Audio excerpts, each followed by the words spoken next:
கர்த்தர் நல்லவர். அவருடைய வார்த்தைக்கு நேராய் வருவோம். சிலுவையின் அன்பு செய்தியின் தலைப்பு. சிலுவையின் அன்பு அதற்கு ஈடு இணையே எந்த காரியமும் கிடையாது. சிலுவையின் அன்பு மகா பெரியது. ஜீவனை கொடுக்கிற அன்பிலும் மேலான அன்பு இல்லை. வேதம் அதுதான் சொல்லுகிறது. ஜீவனை காட்டிலும் ஒரு பெரிய காரியம் இந்த உலகத்தில் நமக்கு எதுவுமே இல்லை. சிலுவையின் அன்புக்கு ஈடாக இந்த உலகத்தில் ஒருவரும் ஒரு காரியம் செய்ய முடியாது. அந்த சிலுவையில் செய்த அன்பை இதுமேலும் ஒருவரும் என்ன செய்ய முடியாது, வெளிக்காட்ட முடியாது. அல்லேலூயா. சிலுவையின் அன்பு மகா பெரியது. அதை விவரிக்கவே முடியாது. அதை நீங்கள் உணர்ந்தால் மாத்திரம்தான் முடியும். ஆமென். ரோமர் 5:7 இப்படியாய் சொல்லுகிறது, நீதிமானுக்காக ஒருவன் ஒரு வேளை நல்லவனுக்காக ஒரு வேளை என்ன செய்யலாம், மரிக்கலாம். ஆனால் நீங்களும் நானும் பாவிகளாக இருக்கையில் கிறிஸ்து இயேசு நமக்காய் மரித்ததினாலே பிதா நம்மேல் வைத்திருக்கிற அன்பை விளங்க பண்ணியிருக்கிறார். அல்லேலூயா. அந்த அன்புக்கு ஈடாக ஒரு அன்பு என்ன செய்யலை, இந்த உலகத்தில் எங்கேயுமே இல்லை. ஆமென். முதலாவது கர்த்தரை வையுங்க. கணவன் மனைவி குடும்பம் என்ன இருந்தாலும் முதலாவது யாரு, கர்த்தர். முதலாவது தேவனுடைய ராஜ்யம், முதலாவது கர்த்தருக்கு உண்டான காரியம். பின்பு ஆமாம், கர்த்தர் உங்களுக்கு கொடுத்த குடும்பத்தை அடுத்ததாக வையுங்கள். கர்த்தர் உங்களை ஆசீர்வதிப்பா. கர்த்தர் நல்ல பேர். இப்போது நான் பழைய ஏற்பாட்டிலிருந்து இந்த காரியத்தை கொண்டு போகலான்னு நினைக்கிறேன். மனிதன் ஏதேன் தோட்டத்தில் பாவத்துக்கு உட்பட்ட போதே தீர்க்க தரிசனம் வெளிப்பட்டது, தெய்வம் மனிதனாய் பிறக்க வேண்டும் என்று சொல்லி. அல்லேலூயா. எப்போது கர்த்தர் இந்த உலகத்துக்கு மனிதனாய் வர வேண்டும் என்று தீர்மானிக்கப்பட்டது என்று சொன்னால், ஆதியாகமத்தின் புஸ்தகத்திலேயே தீர்க்க தரிசனமாக என்ன செஞ்சிட்டாரு, ஆண்டவர் எழுதி வச்சிட்டார். என்ன எழுதி வச்சிருக்கிறார், வாசிங்க. ஆதியாகமம் 3ஆம் அதிகாரம் 15ஆம் வசனம். உனக்கும் ஸ்திரீக்கும் உன் வித்துக்கும் அவள் வித்துக்கும் பகை உண்டாக்குவேன், அவர் உன் தலையை நசுக்குவார். அல்லேலூயா.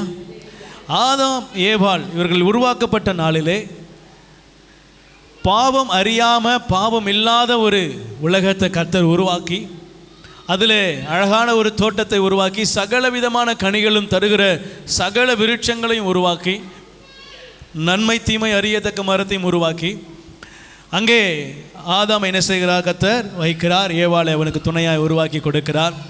இவர்கள் சந்தோஷமாக இருக்கிறாங்க. ஆமென், ஆமென். எப்படி இருக்கிறாங்க, சந்தோஷமாக இருக்கிறாங்க. குடும்பமாக என்ன செய்கிறாங்க, சந்தோஷமாக இருக்கிறாங்க.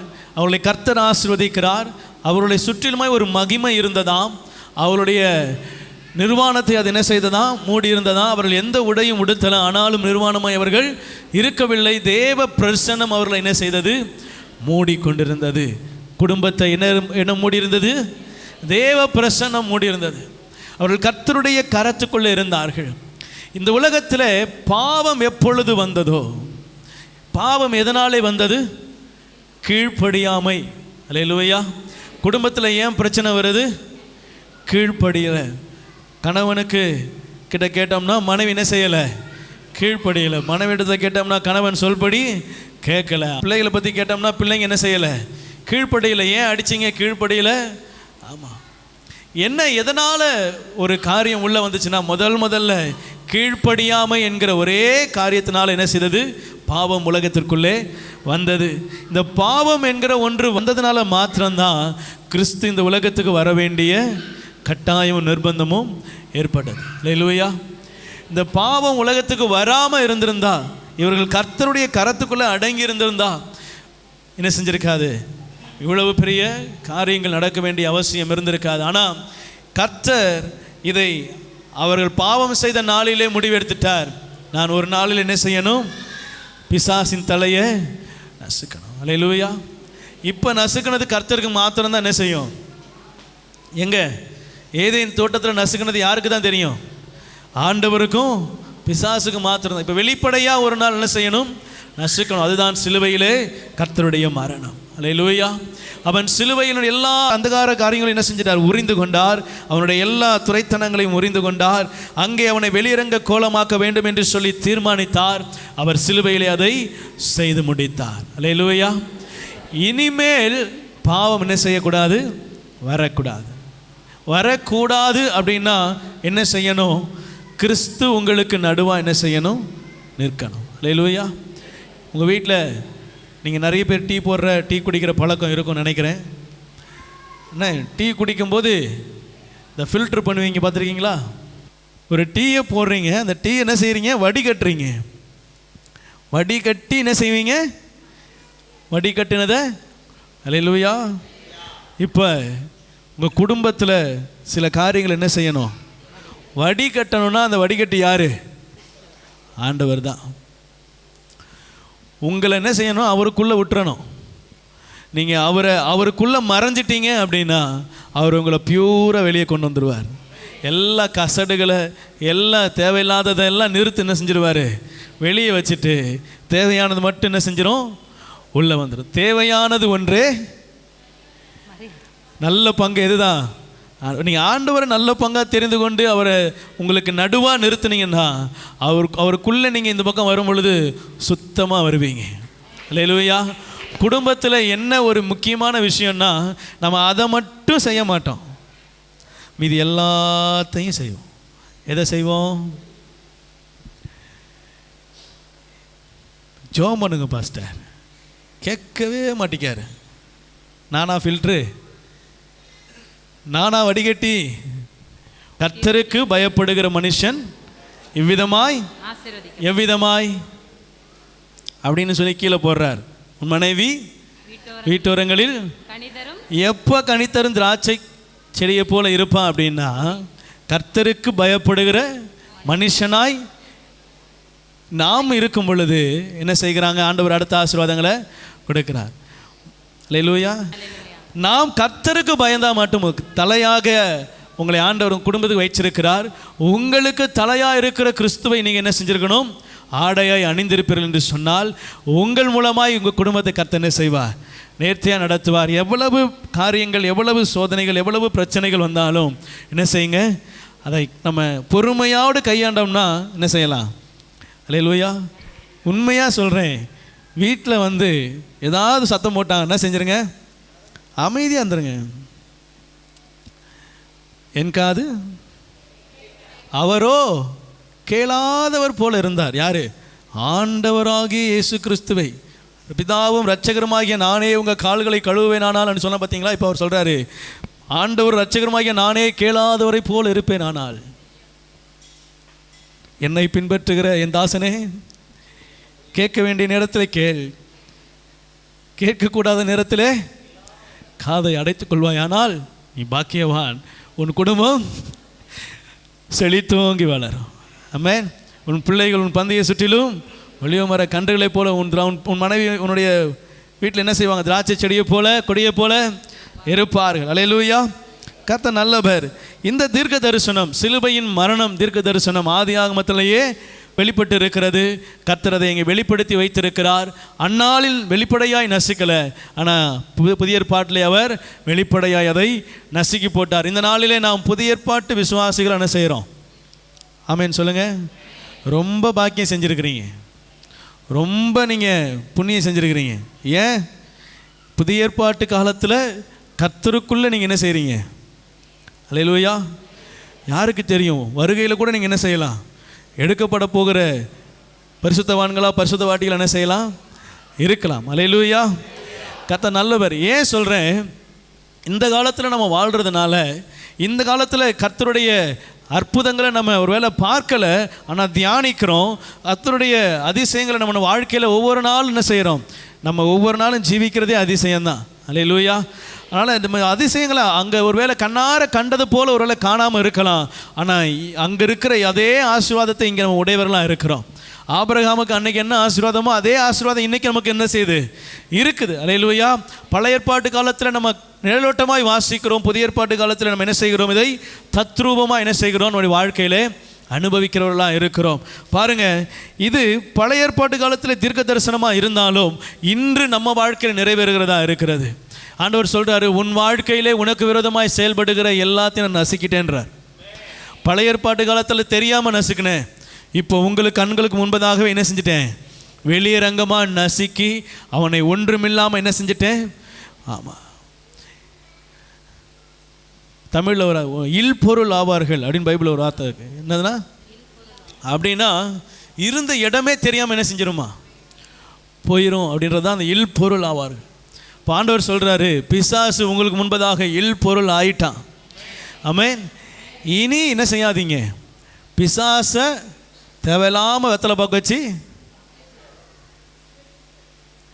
நம்ம உண்டு நம்ம ஆண்டவர் உண்டு இருந்தோம்னா அவன் என்ன செய்ய முடியாது.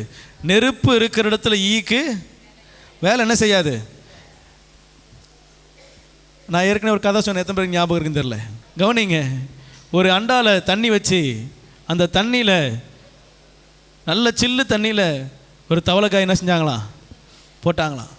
தவளைக்கா என்ன என் ஆனந்தம், என்ன என் ஆனந்தம் சொல்ல கூப்பிட்டு தூக்கி எனக்கு பிடிச்ச சில்லு தண்ணியில் என்ன செஞ்சுருக்கான். இப்போ நம்மளையும் பிசாசு அப்படி தான் என்ன செய்கிறான் அப்பப்போ. இல்லை, பிசாசு இழுக்கூடாது. நம்ம என்ன செய்கிறோன்னா நமக்கு பிடிச்ச விஷயத்தில் அவனவன் தன் தன் சுய சுய இச்சைனா இழுப்புண்டு சிக்குண்டு. பிசாசு கிடையாது, இப்போ நம்ம தான் போய் என்ன செய்கிறது, என்ன என் ஆனந்தம் என்ன என் அப்படியே போய் என்ன செய்கிறது, அப்படியே செட்டில் ஆயிடுறது.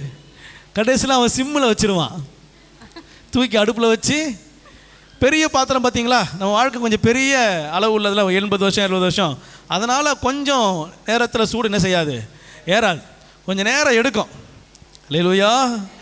நமக்கு கொஞ்சம் சூடு பிடிக்கணும் அப்படின்னா கொஞ்சம் நேரம் ஆகணும். அவனுக்கு தெரியும் அது எப்போ நமக்கு சிம்மில் வைக்கணும், எப்போ நல்லா ஃபுல்லாக வைக்கணும்னு தெரியும்.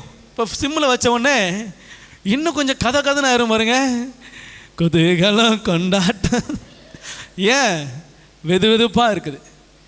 என்ன காலையில் மதியம் குழாயை திறந்தா அதுவாக சூடாக வருது. சுடு தண்ணி பக்கெட்டில் நான் ஏற்கனவே அரை தண்ணி பக்கெட்டில் வச்சுருக்கிறேன், பிடிச்சி வச்சு அது சில்லுன்னு இருக்குது. இப்போ அது சூடு இது சில்லு கலந்து வெது வெதுப்பு. குளிக்கும் போது அவ்வளோ அருமையான ஒரு குளியல், கரண்ட் செலவில்லை ஒன்றும் இல்லை, ஆனால் சுகமான குளியல். ஏன் வெது வெதுப்பான தண்ணி. என்ன ஏன் ஆனந்தம் அங்கேயும் போச்சா. இப்போ ஐ ஃப்ளேவர். ஏன் முழு கட்டுப்பாடு என்ன செஞ்சாச்சு உலகத்தில் போயிடுச்சு. இப்போ ஐ ஃப்ளேவர் கொதிக்கும் பாருங்க. எங்க வானத்தை பார்த்து என் வேதனை யாருக்கு. ஏன் ஏன்னா நம்ம பண்ணுற வேலை தான். இதுவே பிசாசு இல்லை சுயம் சூடாக கொதிக்க தண்ணியாக இருந்துச்சுன்னா என்ன செய்யாது, அப்படி அந்த கொதிக்கிற தண்ணியில் தவளையை தூக்கி போட்டாங்களாம். கொதிச்சிட்டு இருக்க தண்ணியில் விழுந்த செகண்டுக்கு தெரிச்சு அடுத்து என்ன செஞ்சான். இப்போ ஏன் சொல்ல வந்தேன்னா, ஈ என்ன செய்யாது, நெருப்பு இருக்கிற இடத்துல உட்காராது வராது. நம்ம நெருப்பாக இருந்தோம்னா என்ன செய்யாது, எந்த தந்திரமோ சூழ்ச்சியும் என்ன செய்யாது கிரிய. ஆகவே விசுவாசிகளே, சீஷர்களே, சபை மக்களே, உங்கள் யாவருக்கும் அன்போடு அறிவிக்கிறது என்னவென்றால், ஆவியில் அனலாய். அல்லேலூயா. நீங்கள் அனலாக இருந்தீங்கன்னா உங்களை ஒரு பொல்லாப்பு என்ன செய்யாது, நெருங்காது. எந்த ஈயும் என்ன செய்யாது. எவ்வளவு பெரிய கஷ்டம் வந்தாலும் அப்படியே என்ன செஞ்சிடும், கிட்ட வந்த வேகத்துக்கு அப்பா இங்கே அனலாக இருக்கு அங்கிட்டு போயிடும் என்ன செஞ்சிடும், திசை திரும்பிடும். ஆமென் சொல்லுவோமா. அல்லேலூயா. பக்கத்தில் பார்த்து சொல்லுங்கள், அனலாக இருங்க, நெருப்பாருங்க, நெருப்பாருங்க, நெருப்பாருங்க. நான் கருப்பாக இருந்தாலும் நெருப்பாக இருப்பேன். அல்லேலூயா. கர்த்தர் நல்லவர். ஒரே வசனத்தை வாசித்து முடிக்கலாமா? நான் இன்னைக்கு செய்து கொண்டு வந்த செய்தியை இப்போ தான் சொல்ல போகிறேன்.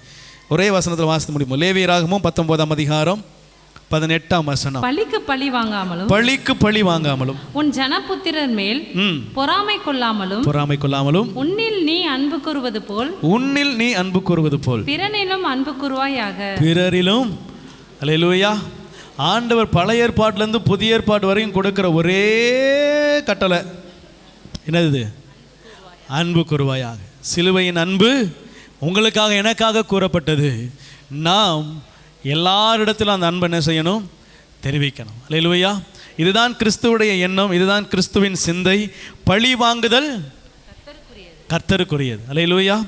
ஆகவே நம்ம என்ன செய்யக்கூடாது, என்ன செய்யக்கூடாது. நிறைய பேர் குடும்பத்துக்குள்ளே என்ன செய்கிறாங்க, என்ன செய்யக்கூடாது.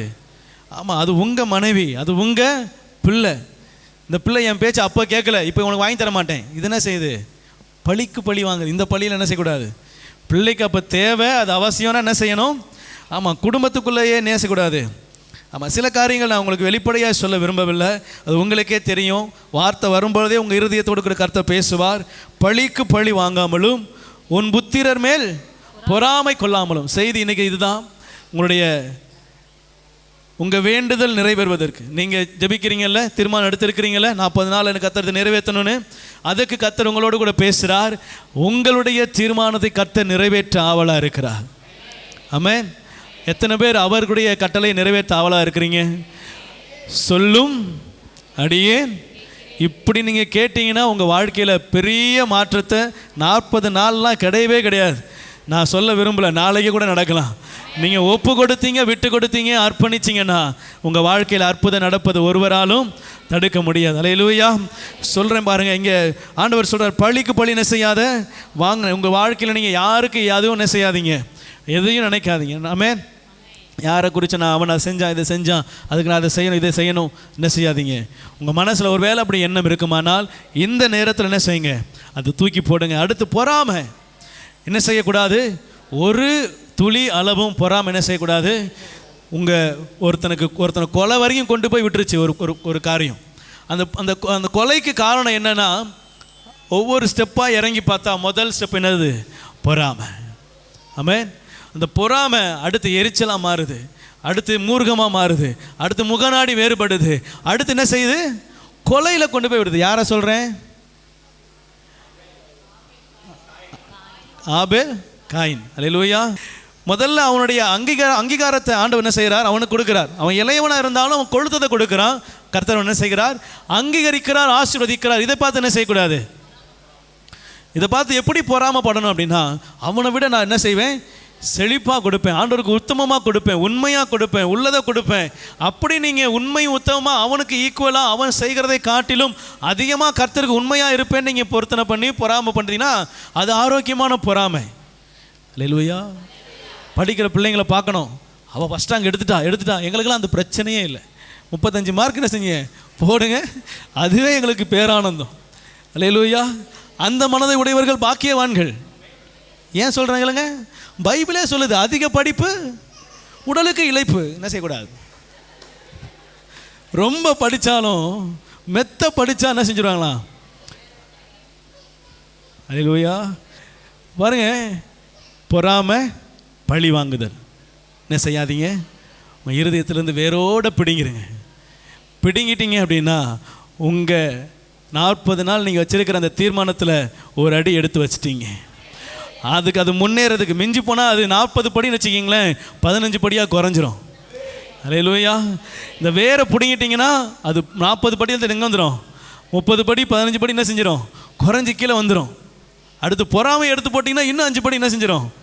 குறைஞ்சிரும். அல்லேலூயா. அதே 19ஆம் அதிகாரம் 34ஆம் வசனம் வாசிங்க. உங்களிடத்தில் வாசம் பண்ணுகிற அந்நியனை சுதேசி போல எண்ணி நீங்கள் உங்களில் அன்பு கூறுகிறது போல அவனிலும் அன்பு கூறுவீர்களாக.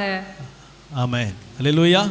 நம்ம வாசித்த 18ஆம் வசனத்திலையும் இப்போ வாசித்த 34ஆவது வசனத்திலையும் கடைசியில் முடியும் போது நான் கர்த்தர்.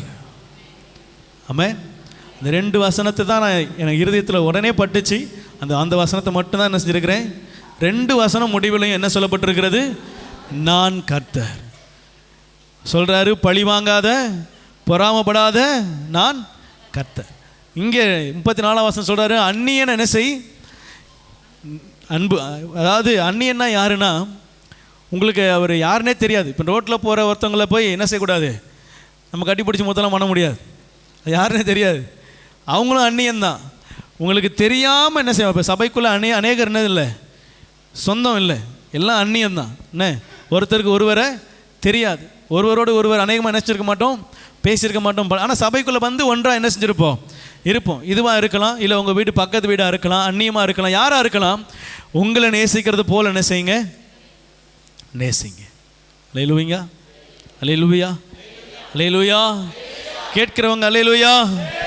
சபைக்கு கர்த்தர் சொல்லுகிறதை காது உள்ளவன். அது மட்டும் கம்மியாக வருது. என்ன செய்யுங்க? உங்களுக்கு அடுத்தவங்களையும் என்ன செய்யுங்க? நேசிங்க. அதுக்காக கட்டி பிடிச்சி ஊரில் அப்படிலாம் இல்லை. அவங்களோடு பகை என்ன செய்யக்கூடாது, இருக்கக்கூடாது. ஆமென். எனக்கு மிகவும் பெரிய பகையாளி ஒருவர் உண்டு, ஆனால் நான் நேசிக்கிறேன். அல்லேலூயா. முந்தி பகை, இப்பொழுதோ அன்பு. ஆமென். இதே இடத்துல உட்காந்து ஒப்புரவாயிட்டு தான் உங்கள்கிட்ட பேசுகிறேன். அல்லேலூயா. ஆமென். முதலாவது உங்கள் இருதயத்தில் பழி வாங்குதல், ரெண்டாவது பொறாமை, மூன்றாவது மற்றவர்களை அந்நியனை இல்லை மூன்றாவது நபரை ஏளனமாவோ இல்லை குறைவாவோ தாழ்வாவோ பார்க்கிற எண்ணமோ சிந்தை நம்மிடத்தில் இருக்கக்கூடாது. ஆண்டவர் அந்த வசனத்தை சொல்கிறாரு, வசனம் முடியுமோ சொல்கிறாரு, நீ எகிப்தில் அந்நியனாக இருந்ததை நினச்சிக்கோன்றார். 34 வாசிங்க. நீங்களும் எகிப்து தேசத்தில் அந்நியராய் இருந்தீர்களே, எகிப்து தேசத்தில் அந்நியர்களாய் நினைவு கூர்ந்து கொள்ளுங்க. கர்த்தர் நல்லவர். பாருங்க, சொல்ல வந்த காரியம் இதுதான். பழி வாங்கக்கூடாது, பொறாமை கொள்ளக்கூடாது, அந்நியனை என்ன செய்யக்கூடாது, வெறுக்க ஒதுக்க நேசிக்கணும். உங்கள் குடும்பத்தை என்ன செய்யணும், நேசிக்கணும். உங்கள் பிள்ளைகளை என்ன செய்யணும், நேசிக்கணும். யாவர் மீதும் அன்பு கூறணும். உங்கள் குடும்பத்தில் எப்படி அன்பு கூறுங்களோ அதே மாதிரி தான் என்ன செய்யணும், பெண்ணிடத்தில் அன்பு கூறுங்கள். கர்த்தர் உங்களை ஆசீர்வதிப்பார்.